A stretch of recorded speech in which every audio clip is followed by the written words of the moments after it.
Hello everyone, my name is Clay, and welcome to another episode of Terminally Nerdy's Indie Impressions, the show where I take a look at independent, non-AAA, and niche titles, giving you my first impressions after at least 2 hours of playtime. If it's good enough for Steam refunds, it's good enough for me, basically.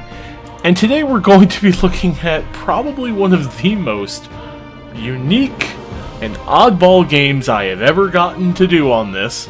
And I'm doing this because the developer themselves reached out to me because of another video I did actually from Reddit and asked me to take a look at this. It's called Warsim, and it's a text-based kingdom management simulator using ASCII graphics and words. The footage you're seeing is the entire game. It's just menus and ASCII art and music. And voice acting sometimes. Really weird voice acting. The entire premise of the game is you will generate a kingdom at the start of the game after picking how long you want your game to be. The games are basically played out in a number of years. A year is basically a turn. So you're not playing out like month to month, you're playing year to year, and during a year you will have a bunch of decisions to make about how your kingdom is managed. In fact, the name is probably the worst part of the game, because it's really not a war simulator, but the name makes it sound like a war simulator. It's a kingdom simulator. So maybe Kingsim would have been a better name? And honestly, the story is whatever you make of it, because everything is randomized. You randomize races, you randomize the other kingdoms, you randomize all sorts of things. You get to pick your name, you can pick what your appellation is. Like in the video you're going to see here, I call myself an archmage, because I can, and I set myself to be wizard, instead of like my lord, my lady, whatever. Because I can do that, and the game allows it. You can even have genders as bizarre as you want, all sorts of stuff like that. It's very, very open to what you can do. And basically, the game is as follows. Once you've got your, kingdom set up, and the game generates all the opposing kingdoms, all the bandit camps, all the adventuring parties, and all the other stuff, you end up at a screen where you can basically go through a bunch of menus and decide what you're going to do. Do you want to explore the world around your kingdom? You can do that. In fact, that is something you should do every turn. You can explore 3 times each turn. These are how you find things like mines, the slaver camps, bandit camps, brawler pits, all sorts of these different kind of locations, and then you can interact with those locations. In one of my games, I found a brawler's pit, a slaver's camp, and a bandit fort all in the north region, and I took them all over. They all belong to my kingdom now, which generates more money, more income, and more stuff to kind of keep an eye on. It's very much a management simulator with a lot of menu-based stuff. You don't really do any of the fighting yourself. You're not going to be entering commands to fight. Other than exploring, you can hire your troops, which you want to do every turn.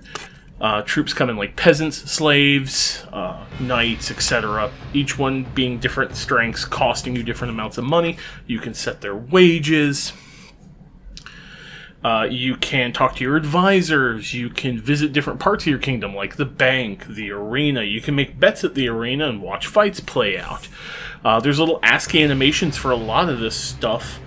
And then the big part of the game is going into your throne room and seeing parishioners, basically people coming in asking you for favors. That is the meat of this game. You can end up with as little as like 5 or 6 people waiting to talk to you, to upwards of 60 to 70.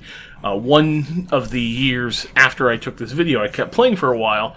One of the years actually got to like 72 people waiting. A lot of bards. So many bards. They all want to play music. And what's interesting is that stuff like the bards, for example, if you let them play their music, it's randomly generated. The bards, skill in what instrument they use, and everything is random. Some of the bards will sing, and they will have voice-acted singing, which is actually really nice. I've had a couple of random spurts of voice acting with talking to characters, like a goblin was babbling nonsense. I gave him a gold coin, he ate it, and then all of a sudden the game decided to in voice, go, "I wish to transcend the goblin kind mindset." And I was like, what the heck? Like, he went from babbling to that. It was real weird. And really, the meat of the game is in the throne room with the stories that come from there. Stuff like, there was kind of a sad and kind of messed up story in the very first time I played. One of the characters was brought up, it was my guards, and they brought a guy who had been accused of sleeping with the skeleton of his dead wife. And, like every time, you have to decide whether or not you believe the person is guilty. You can question the guards, you can question the criminal. So I asked him if he did it, and he flat out said yes, because I miss her dearly. That is really depressing. My response to that was to throw him in the dungeons, go to the troop section, and hire him out as a bandit troop. Because you can hire your prisoners out as bandits. Overall, I think the game is a lot of fun. There's a lot of weirdness to it.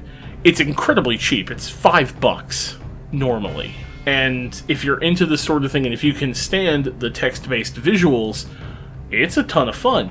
And honestly, I think it's best if it was on mobile.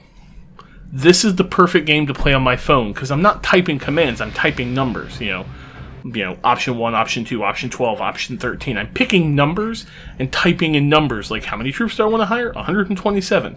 There's no actual words here, I'm just typing numbers. If this was on mobile, I'd be like, yes, pick this up, buy it, have some fun with it, because I have a ton of mobile text-based games on my phone. This would be something I would love to add to it. So, developer out there, because I know you said you're going to watch the video, think about putting this on mobile if you can. There's plenty of options that'll help you export it there, so look into that. Alright, well, that was another oddball video. Not every day I'm going to take a look at text-based games. Anyways, thanks for watching. As always, make sure to like, share, subscribe, all that good stuff, and I'll see you on the next one.